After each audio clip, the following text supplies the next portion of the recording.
Welcome to Mission Evolution Radio Show with Gwilda Wiyaka, bringing together today's leading experts to uncover ever-deepening spiritual truths and the latest scientific developments in support of the evolution of humankind. For more information on Mission Evolution Radio with Gwilda Wiyaka, visit www.missionevolution.org. And now, here's the host of Mission Evolution, Miss Gwilda Wiyaka.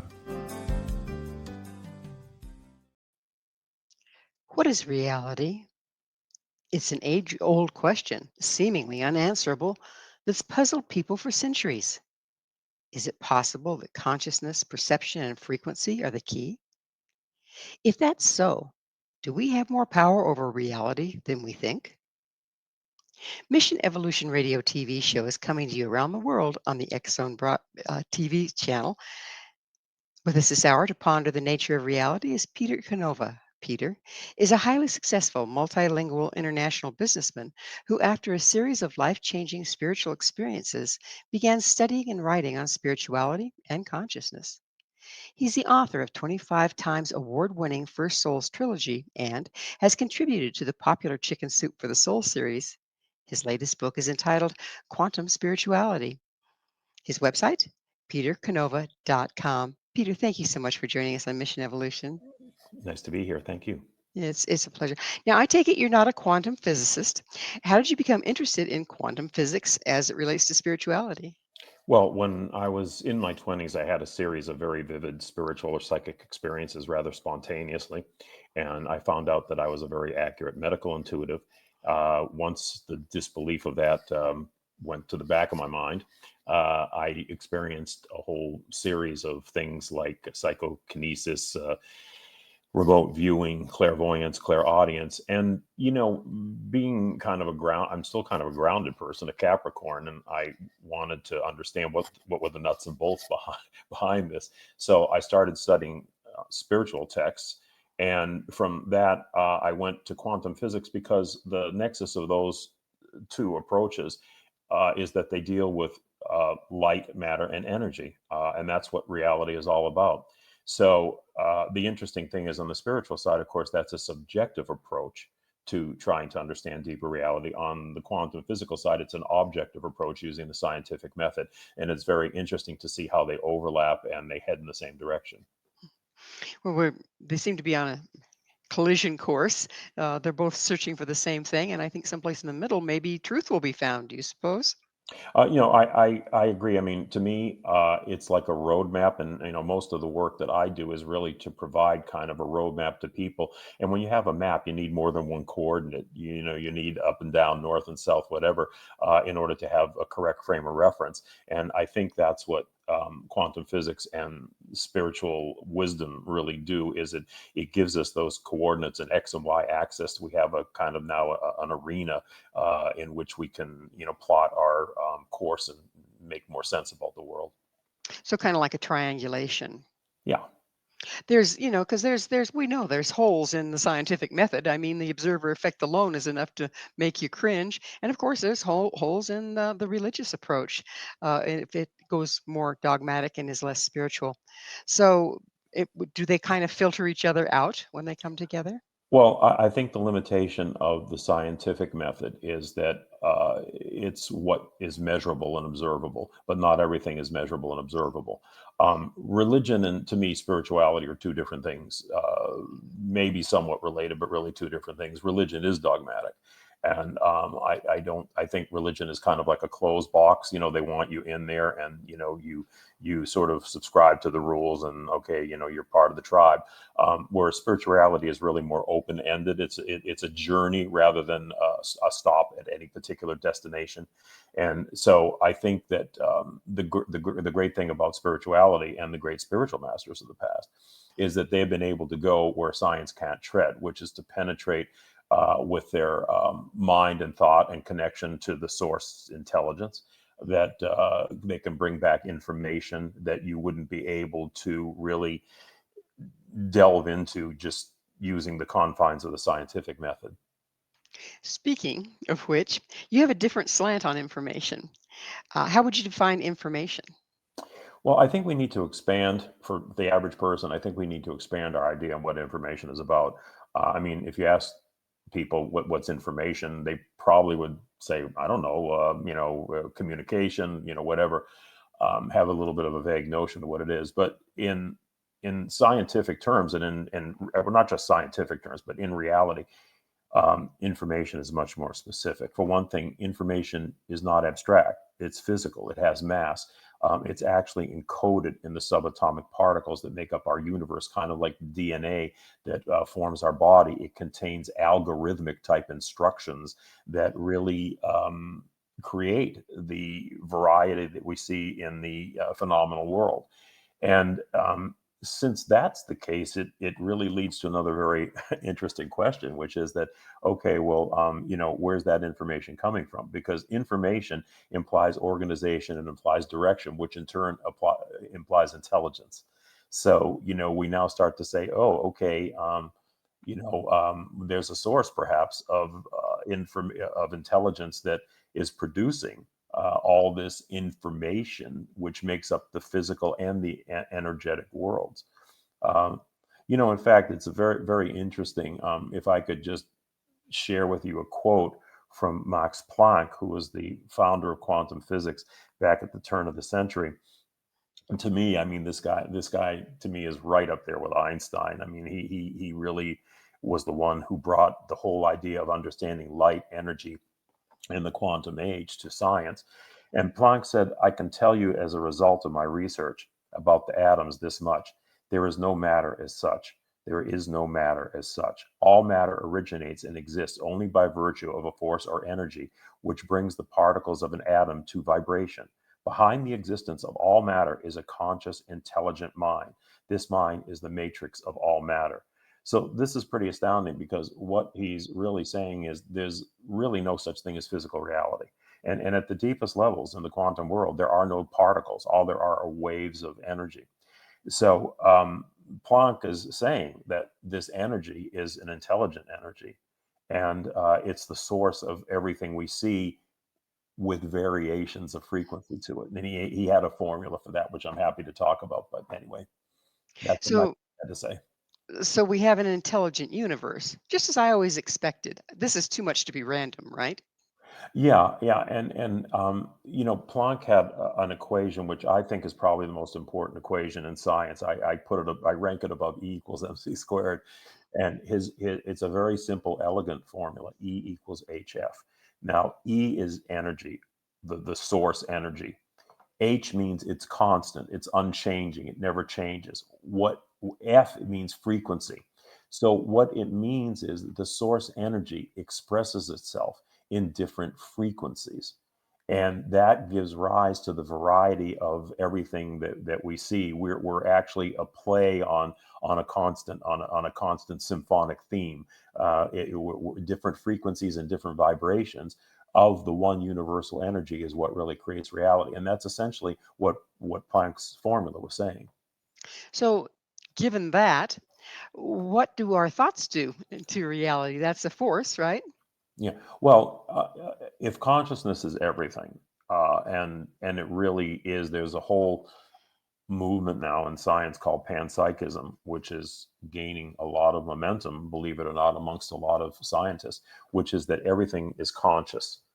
And it's just a matter of degree of vibration. So a rock contains consciousness. It's not the same degree of consciousness that we possess, but it is a form of consciousness which gives it form and gives it characteristics.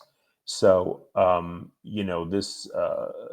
this idea of that people are co-creators has some merit to it, because we are part of that conscious stream. The way I like to think of it, Gwilda, is the source consciousness is the in an electrical grid. The source consciousness is the source energy, is the source electricity, but it gets distributed out through relay stations. And we're that kind of tap down the energy to make it usable for everyday uses. Well, that's what we are. We're the relay stations. So we do play a role in the creation, in terms of belonging or being part of that stream of consciousness. Now, that can happen at different levels. Sometimes with highly developed people, it can be more conscious. With other people, it's less conscious, but it's still part of the conscious stream. So, we are using our brains wrong from what you're saying. And we're trying to make a generator out of what should be a transmitter and receiver. Well, I think that, yeah, well, certainly we do use our brains wrong in a lot of ways. I mean, the astonishing thing about existence is that atoms are only 1% mass and they're 99% energy in space. We concentrate on the 1% that's the mass to the ignorance of the 99%, which means that we perceive ourselves as physical beings in an objective world, when really what we are is projections, electrochemical projections of subatomic particles that are moving at rapid paces all around. And, we find ourselves in these kind of energy fields. We're almost like a blip in an energy field, a blemish in an energy field, and we're like a little pocket or cul-de-sac. And we experience our reality within that cul-de-sac without seeing the highway, that the cul-de-sac is off of. So if everything expresses according to frequency, what happens when that frequency changes? Depends. If it changes, if it lowers, it's not so good. If the frequency raises, it's better. The whole idea of raising frequency can be synonymous with raising your consciousness and understanding frequencies. And there are certain frequencies that people use for healing. Was it 432 hertz and 528 hertz and so forth? I mean, there is something to that. I mean, the human body on average resonates to some of these frequencies, but those frequencies can be raised. And the more I think a person, let's say, has a spiritual practice and they are in touch with higher sources of intelligence, which is really what we do when we express these phenomena, like medical readings and other things that we call psychic or spiritual. Essentially, we're contacting higher sources of consciousness that are flowing through us and causing what we could characterize as higher vibrations or higher consciousness. Is it higher or is it more expansive? I think that's a Because little bit. we think of higher and lower as, it's pretty one directional. Um, I was wondering if it's more expansive, we actually increase our perception um, both directions. Yeah. I mean, I would say, I would agree. I think it's a little bit semantic. When Hmm. I say higher, I also mean expansive. To Right. me, they're synonymous. That's kind of what I thought when I was Mhm. listening to you. So if we're if we're addressing life as being simply an expression of frequency, do we have any control over it? Yes, I think you do have control over it.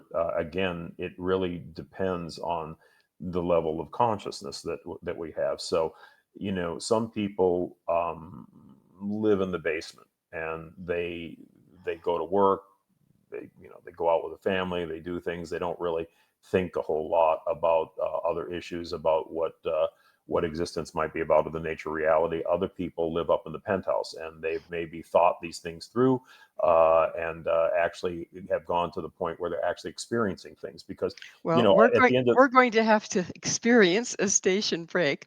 Peter and I will be back very shortly to continue this conversation, so don't go away. This is Mission Evolution, www.missionevolution.org. Does quantum physics have spiritual foundations? With us is Peter Kavanagh. Peter is the author of many books, including the First Souls Trilogy and Quantum Spirituality. His website is petercanova.com. Peter, what does spirituality and quantum physics have to do with each other? Well, I think, as mentioned at the beginning, they both deal substantially with light, matter, and energy, and understanding those phenomena, because those three things make up the reality that we know. And that's really the quest of both at the end of the day, is understanding the interplays of those factors. Is it being brought forth? I mean, is our whole life metaphorical and allegorical, trying to make sense? The mind doesn't grok the quantum level, right? So, are these religious allegories and stuff, or I should say, spiritual allegories and stories and fables? Is that the translation point? Well, I think that there's the Gnostics, that which was the ancient Judeo-Christian mystical group that I've studied quite a bit. I think they pretty much had it kind of had it all together, because they made a differentiation between knowledge. There's knowledge which is factual, book learning, listening to you and I conversing. That's a form of knowledge. But the knowledge that they talked about was experiential. And what that really means is there was a point in their spiritual practice where they were actually in contact with more of this source information, or higher sources of information. So I think that the every human being has an opportunity to experience that. It's sort of like listening to a radio station all your life, and you get a lot of static, but all of a sudden, if you keep tuning the dial, you hit that one informative station that comes through loud and clear, and you knew that it was on there 24/7 all along. It was there, you just weren't. So that's kind of how I look at it. So if you're tuning in, is it people talk a lot about the Akashic records? Is it related to that in some way? Well, the Akashic records, as it was talked about in most spiritual texts, was sort of almost like a personal diary, a record of individual experience. And I guess you could say collectively speaking, I guess you could say there was a collective aspect to it. And what that really implies is that there are higher versions of ourselves, and that obviously we're trying to experience something, and experience things, and experience can take different forms. So you could call us spirits seeking a human experience, a physical experience, and that the experience in that life, or any particular life, is retained in the energetic field. And they say, although I can't say that I personally viewed of my Akashic records, but the spiritual wisdom says that it actually is there for souls, to access. And it kind of would make sense in a way. I mean, if we're trying to make sense out of life, and you believe, let's say, in that life continues, people get reincarnated, people go to other realms of experience and everything else, it kind of makes sense that there would be a diary of all this, where, you can look back and reflect and say, hey, I might have done something differently, or I might want to try a different place to go. It kind of makes sense to me. Is the higher self you spoke of, or higher aspect, are we just like a continuum, actually, of frequency, some of which was able to incarnate here, but the rest is still in existence? I believe that. Yeah, I believe very often when we talk about speaking to higher consciousness, we're speaking to our higher selves. And I do believe we're multidimensional creatures, and we exist at different levels of what we call reality, or different realms or spheres of existence simultaneously. I personally believe that. Do you think that there's something going on the planet right now, like where we are in the galaxy, bringing up frequency or whatever, that's making our higher selves more available to us at this point? I don't know if there's anything in particular going on now that wasn't always going on. I think that there probably are events and points in history that happen where maybe the channel becomes clearer, or more people become more seeking or involved. In general, I mean, you can certainly say that primitive humans probably didn't have the kind of discussions that we're having, and they were more concerned with survival and not getting eaten by a saber-toothed tiger. I think as civilization advances, and people have to worry less about survival issues, that they have more time to devote to understandings and thoughts of what's this all about, why are we here, what's our purpose, those kind of questions. Contemplating the universe, if you will. Speaking of which, what is the electric universe? Well, I think that it gets back to what we talked about with the subatomic particles carrying information. All existence is made possible by photons of light, which are particles of light. And the very fact that you and I are talking, our images are appearing on the screen to ourselves and to your listeners, is the product of light. It's the product of photons moving through fiber optic cables in binary strings of ones and zeros. Quantum computing, which people may have heard of, is actually a way of loading information onto subatomic particles that are entangled in such a way that they can do calculations far more rapidly than the conventional computers that we're using right now. But if you really understand that the life is encoded in these algorithms in subatomic particles, and you understand that energy is matter, which is what E equals mc squared tells us, that matter is simply energy vibrating at a low rate of frequency. So that really what we really are is energetic beings. We are projections of a more fundamental energy. And that really raises the questions of, are we really living in a hologram? Are we living in a simulated world? Which I very much believe we are. To me, it's almost like if you watch the old Star Trek show where they had the holodeck where the crew used to go for recreation, and the holographic projections were so vivid and so real that the crew could interact with them, and you could actually become lost, so that the programmers forgot that they were programmers and thought they were part of the program. I kind of think that's what's happened to us. So, who generates the hologram that creates our reality?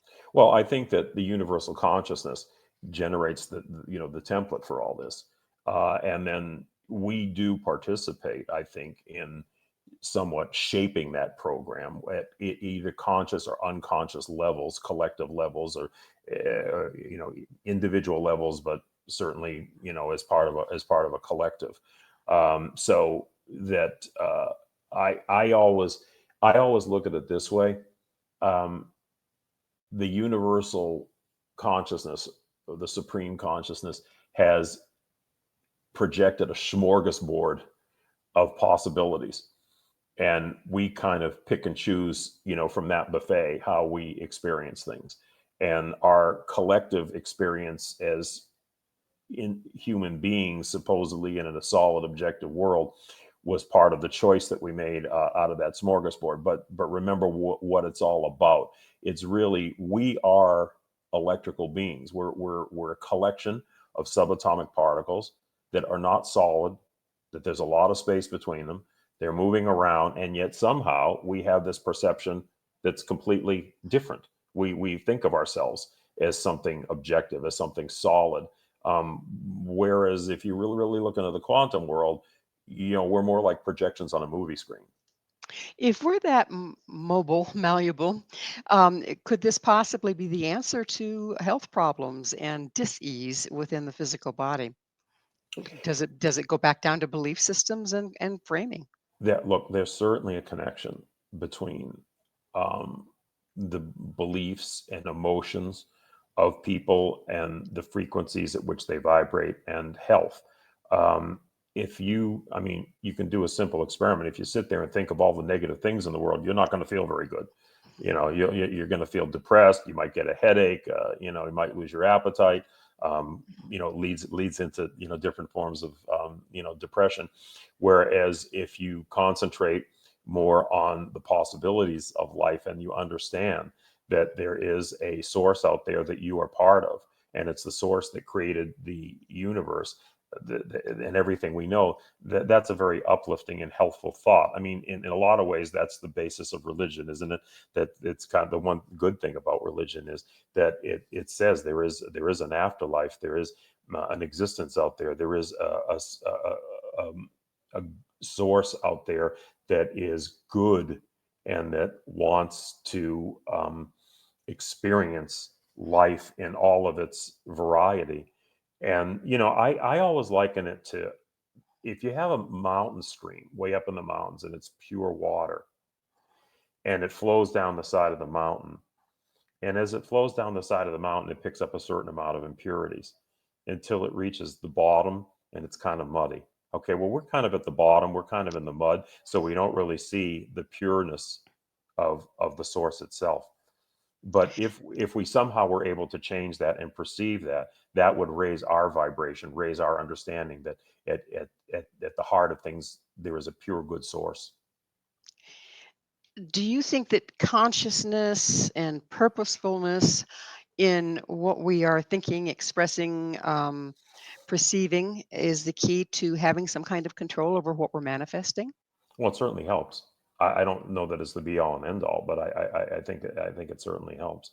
You know, the road, the path to so-called enlightenment, or at least a higher level of consciousness, can start in so many different ways. For some people like me, it was a spontaneous awakening, probably more the exception than the rule. For a lot of people, they just simply have to hit rock bottom and Mhm. you know, I can't really take this anymore. There's got to be something better. I'm either going to check out, or I have to change. I have to reconcile my existence here with something that is better than what I'm seeing. And then they start off on the path to solving their problems. They stop taking drugs. They stop drinking. They start to, you know, study consciousness. You know, look, many people become born again Christians, and I have no problem with that. You know, for people that are in a state of desperate existence, I mean, it's a step upward. So you know, there's different paths to all this happening, though. So the proverbial dark night of the soul motivates people to reframe their existence.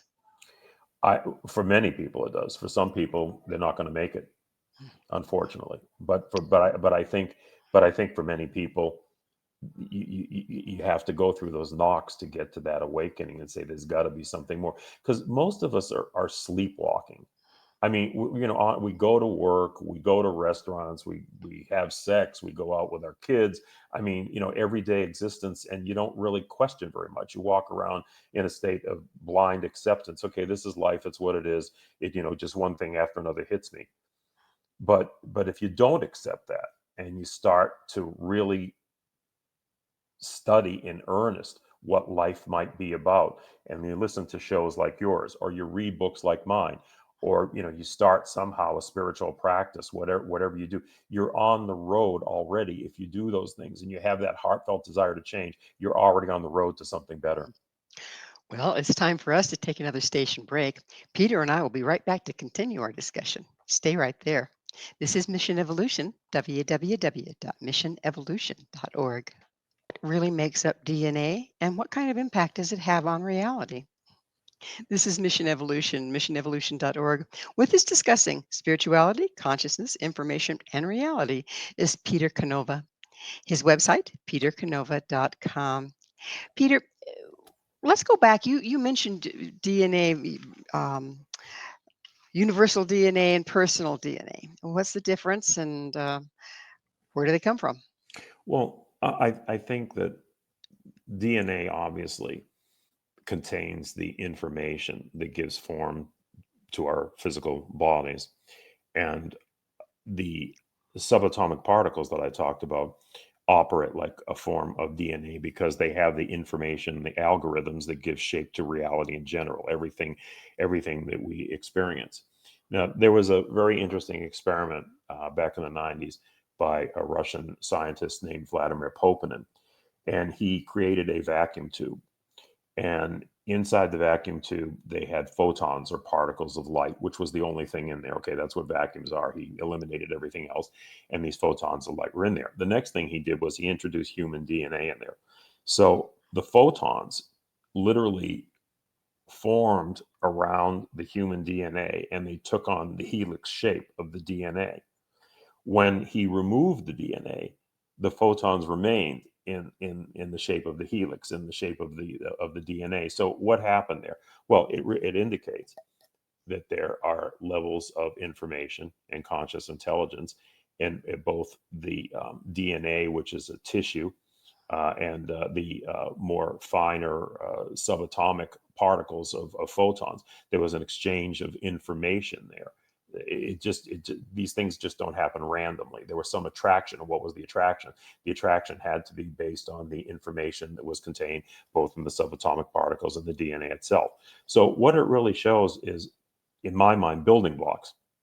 We start off just as all right, let's just take example biological life, human bodies. You have atoms, you have molecules, you have elements, you have single cells. Single cells form tissues. Tissues form organs, and then organs eventually form, the biologically conscious human body. I think that it works the same way at the subatomic levels, that subatomic particles aggregate into more and more complex structures, and those structures contain higher levels of consciousness. So that's why a rock is conscious, but it's not as conscious as a human being. It's different levels and complexities of being able to ascertain and discern things and so forth. But there's a movement now in science called panpsychism, and more scientists are starting to believe that everything is conscious, that essentially the world, the universe, creation is all like a conscious projection rather than a mechanical system. More and more scientists are really subscribing to that belief. So does that mean that reality is actually a form of resonance? I think that it's fair to say that the way that everything operates, the universe is electric, and everything operates off of electromagnetic forces. And those forces are present in everything, every aspect of existence. I mean, just the way subatomic particles are present in every aspect of existence. Light energy is present in every aspect of existence. So how do we get from the quantum world to the world that we perceive? There's the trick right there, because the quantum world is very different. What I believe and what I have seen and what indications and new discoveries in science are telling us is that we are living essentially in a virtual reality. We're like a giant computer projection, that these subatomic particles actually form the apparently physical world that we perceive, just the way that the subatomic particles are producing the images that you and I are seeing right now on the computer. The universe does, and more scientists have seen that the universe does operate more like a computer. And there's a physicist in the UK named Melvin Vopson, and Mr. Vopson is actually doing a whole line of study on this. He absolutely believes that subatomic particles are really a network of that forms the physical medium that we experience, and he's published research on it. And he believes that this is the building block of the universe, that we operate like a giant computer. So other prominent scientists have really supported this. And believe it or not, I mean, I don't want to take up a lot of time to get into this, but one of the ways they're proving out the whole idea that we may be living in a hologram is through the study of black holes. And Really? I mean, I can touch on that if you want and take a minute or so to do that. It's up to Sure, you. it's fascinating. Go Yeah. ahead. Okay. So when they were studying black holes, and what they found out was that the information inside a black hole is not what constitutes a black hole. In other words, the information is not held on the inside of the black hole. It's actually outside on the horizon, and it's projected inward. So let me give you an analogy so that makes sense to you. It would be like if you had a bucket, and say we could put the earth in the bucket. Okay, so the earth is all the information that makes up the earth is inside this bucket. And that's what we perceive. Okay. But the information is not inside the bucket. The information is outside the bucket on the side of the pail, and it's being projected inward. So it's actually like a two-dimensional screen, cosmic screen, projecting inwards to form a three-dimensional image. So when they studied black holes, they said, wow, they said, if this is the way black holes are, it seems that the universe itself could be operating the same way, that essentially we have information that's coming from like the outside that is being projected inward, and that forms our perception of reality. Now, it gets into rather complex things, like the whole universe is surrounded by sheets of energy called Planck lengths. Think of it as a quilt that surrounds all reality, all the known universe. We are surrounded by this quilt of patchwork called Planck lengths, like individual little pieces that form a patchwork. And that reality is projected in through that two-dimensional patchwork into what we call three-dimensional existence, what we perceive as three-dimensional existence. So the more science looks at these various natural phenomenon, the more they're seeing that they operate at a macro level like a giant hologram. And then you have, the fact, like we said, that subatomic particles project information and images that hold information that we're looking at on a computer screen. So at the micro level, it's looking the same way. So the indications are we're we're kind of like in a big movie. Who's writing the script? I want to know. Yeah, well, hopefully somebody that has our interests in mind at heart. So Yeah, we can hope for that. So yeah. you speak of the universe as being intelligent, and of course we can relate that to God or spirit or higher source or whatever. But what is the source? I mean, if you're looking at it scientifically, what is the source of this pure information that comes through? Well, we can't really say it from a scientific standpoint because nobody understands what energy is. Intelligence is energy. The source is energy. It's pure. It's the pure primordial energy. But nobody really knows what energy is. Now, science can manipulate it. They can use it for certain things, but they have no idea what energy is. Ask a scientist, well, can you tell me what energy is? If they're honest, they'll say, no, we have no idea what No it clue. is. No clue. But what we can say from a theoretical standpoint in science and from the point of view of what we know from ancient spiritual texts is that it is an intelligent energy that is seeking expression in all forms of existence, including physical form. Um, think of it this way: if God, by all indications, both on the quantum side and the spiritual side, God or the supreme source is said to be static and unchanging. Okay, it's eternal, static, and unchanging. All right. But when you think about it that way, it's kind of a boring state of existence, isn't it? It's like being but not experiencing. So the whole idea of projecting its energy or consciousness out into various forms is to be able to experience, to have experience in different forms. But it's really a little bit of an illusion. It's really Maya. It's really a smoke and mirrors thing. Because in a way, in order for something that is everything to feel like it's something, it has to dumb itself down because the something the everything can't really be the something because it's the everything and the something is included in the everything. So it's almost like a little bit of amnesia, and that's where the frequency aspect comes in. Remember that formula E equals HF I told you about? So E is energy, H means it's constant, universal, and unchanging. However, F, when you introduce F or frequency, it means it's lowering its consciousness. It means it's lowering its vibration to a point where it can think of itself as something independent, as something separate, as something different from the everything. But it really ultimately isn't at all a kind of like a form of illusion. It's like an electric smoke and light, mirror show. Because really we are, believe it or not, and I know it certainly doesn't seem like that, but we are that source energy. We're just vibrating at a much lower frequency.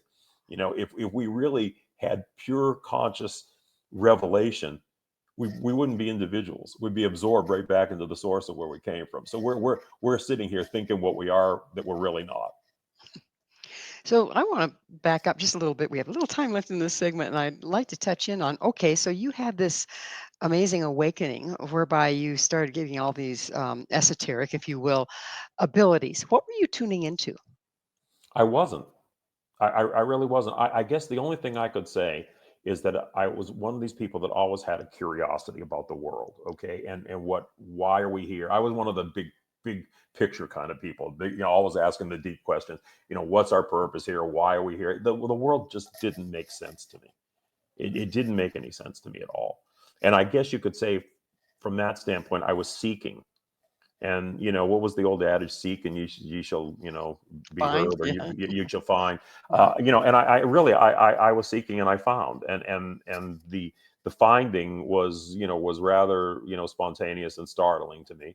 Um, and I never looked back from that point on, because I I really discovered another world, and I have one foot in that and one foot in this. And that's hard for anybody to understand unless they've actually had that experience themselves.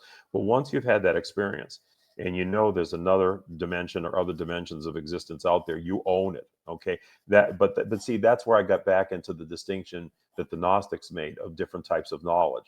I can tell you this, but you can't really understand it unless you experience. I can tell you that fire burns, but unless you put that hand in the fire and get the heat, you don't really know that for sure, right?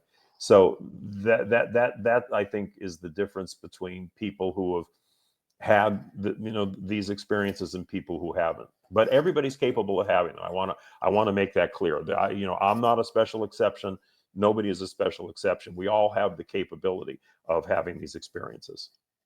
Well, White Elk said, I saw more than I understood, and I understood more than I can say. That kind of Mm. fits right in there, doesn't it? I think that there's some merit in that. Yeah. Just a little bit. Well, it's about time for us to take another station break. On the other side, we'll get into more of this fun stuff. Please stay with us as Peter and I continue to explore the underpinnings of reality. This is Mission Evolution, www.missionevolution.org. How can we find the source of reality? And if we do, what do we find there? This is such a thing. This is Mission Evolution, missionevolution.org. We're continuing our discussion with Peter Kavanaugh. His website, peterkavanaugh.com. Peter, it seems like, the sages of old have always been trying to find the source of knowledge, the source of love. Where does love fit in here?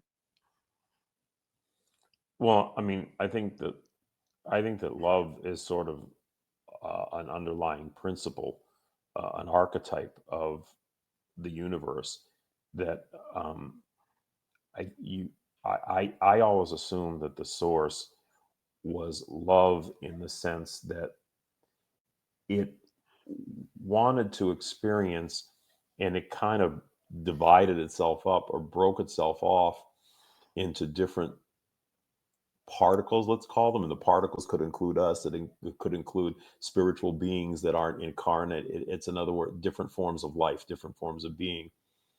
And it had to really love those, because it was loving itself. I mean, I think at the highest state of existence, where they talk about angelic realms and everything else, it is pure love. It is pure joy. It's just wanting to experience. It just doesn't seem like that to us, because we've gone so far out in the limb. We've gone so far away from the source that we get disconnected. And when you get disconnected, that's where you really start to have problems. And if you get extremely disconnected, that leads to what we call evil, because you don't have a sense of your unity with others and other things and nature and so forth and so on. And you get so disconnected that you have the capability of harming others. So obviously there's all degrees in that. I mean, not everybody that does something bad is an evil person. um you know so there's all shades of that. But I think ultimately, it's about the separation from the source, and the ignorance of the source that we come from, that leads us astray. But I think at its heart, at its highest level, it's just about wanting the joy of experience. So as I'm hearing you, I'm kind of getting this mental image, which is always a scary thing for me, but of us starting as total unity in love, if you will, and then differentiating down until we have individuals walking around on the planet, living our lives. Mhm. And yet we spend the rest of our lives, a lot of us, trying to walk that staircase back up. What's the purpose there? You know, to me, I've always felt that the Judeo-Christian image of human beings was rather lowly. That we were these sinners that ticked off God, and now we're running around this insane asylum, forever trying to get in His good graces. My experience is a higher purpose to humanity. Um, I believe we're the fingers of God touching the face of this world, and our purpose is to spiritualize the material and to bring the experience of the material back to spirit, so that we're really the bridge between the energetic world, the unseen dimensions, and the world of seeming physicality and materiality. Um, I mean, it certainly is something when immaterial spirit can have the experience of being physical, as vividly as we're experiencing it. I mean, for all intents and purposes, we think of ourselves as completely solid 3D objects in a 3D world when that's not what we are. I mean, very simple quantum physics tells us that that's not what we are. We're blips. We're energy, and we're blips in an energy field. Like I said, we're in this cul-de-sac. Where under certain conditions, the energy comes into particle form, and we believe we're something that we're really not. And if we get out of that cul-de-sac and go back on the energy highway, we start to see more of what reality is. And I think when we talk about enlightenment, it's kind of like getting out of that cul-de-sac and getting back on the freeway there, the energy freeway, where we really start to understand that everything really is energy, everything really is motion, everything really is space. And we're just a particular manifestation for a temporary period of time within that energetic framework. And yet we're part of the whole for eternity. Absolutely. So this is a little change of pace, but there's a lot of talk right now about timelines. And you talked about how the source has this smorgasbord that we can choose from. How does that interface with the concept of timelines? Well, I think at the highest level of existence, there's no such thing as time. Right. Um, when you think of it, two necessary things to have the illusion, experience the illusion of physical reality or time and space. Um, I always view the universe as like frames in a film, and the way the static and the unchanging create the illusion of something that is going through time and going through motion is by breaking itself up into frames or snapshots. And just like you would run a frame of film through a projector of light, and God is light, and light is everything we know. um, Time serves the function of giving us interludes that we can experience ourselves as physical beings moving through a physical world. So that you remember, you can talk about this picture frames, but when I was a kid, we used to have those little flip books. Flip books, yes, I Remember remember. those, and you flip it in the individual pages. Well, each of those was static, but when you ran them through that sequence, which was time intervals, right? It made it look like motion. It made it look real. It made it look like an illusion. And I think at a cosmic level, I believe that's kind of the way it works. So but what constitutes the photographs? I mean, the still shots. Who creates those, and can they be shuffled? Well, again, um, I think the basic template for all reality is the mind of God, the mind of the supreme being that creates these things, um, creates the possibilities. Okay, I don't necessarily believe that everything is fixed, that it's one way, it's mechanical. I believe it's all, and the quantum world is all about possibilities. So I believe that there's all kinds of possible existence out there, and we just chose one particular form of it. So within that arena, let's say, of possibility, of material possibility, we have a certain amount of choice of what we can experience in there. But it's so kind of like a smorgasbord. I think the smorgasbord is laid out. You go up to the table and you kind of, pick and choose, what you're going to experience. So I think the supreme source kind of creates a smorgasbord. We kind of, have some control in terms of what we choose to experience. Would that being the case, it would make a lot of sense to become more conscious so we can consciously choose what we're experiencing, wouldn't it? Oh, absolutely. Yeah. Yeah, absolutely. I mean, um, personally, I'd rather get more on the side of the creator of the smorgasbord than the person that's imbibing there. But yeah, no, that would absolutely be true. I can't believe I ate the whole thing, right? Yeah. When we get indigestion from it usually, yeah. Absolutely. Get greedy, and there you have it. So, how, when we talk about consciousness, and you were talking about information, how Mhm. do the two of them relate? Well, information essentially is the algorithms or the set of instructions that consciousness embodies physically in the subatomic particles, which in turn, as we discussed, are kind of like the DNA that create the phenomenal world. So, information is conveyed by energy, but it's energy with an intelligent purpose and direction behind it. That's why I call it algorithmic. It's not just raw data information, it's information that contains sequences that produce end results.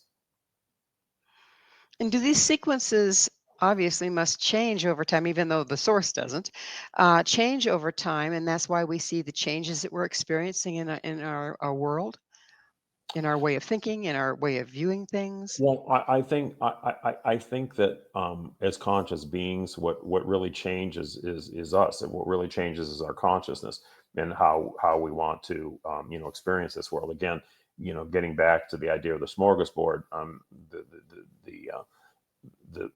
the algorithms that created that smorgasbord or that buffet, it lays it out, and we have the choice of how we want to experience that, and that's where our individual will, our individual consciousness comes into being. So sometimes, getting back to the smorgasbord example, which is the easiest way to illustrate it, you might go there for a couple years and there's certain foods you like, but then you go, I've had enough of that. I'm gonna try something else. I think that's kind of the way it works. Our We have latitude, and we have free will, and we have choice of what we want to experience, and we may leave some experiences behind to move on to others. But it's all within this overlording design that's the comes from the creator. Yes. Mhm. Pretty fascinating. At least that's my view of it, my That's your experience view of of it. it. So how does this, let's bring this to the pavement. How does this information help the individual? Well, I think in a couple of ways. I mean, first of all, if you understand the pattern of existence, that it should be comforting for people to know that there is a supreme consciousness out there. You can call it God if that makes you feel better. I mean, there's nothing wrong with that. It's all the same thing.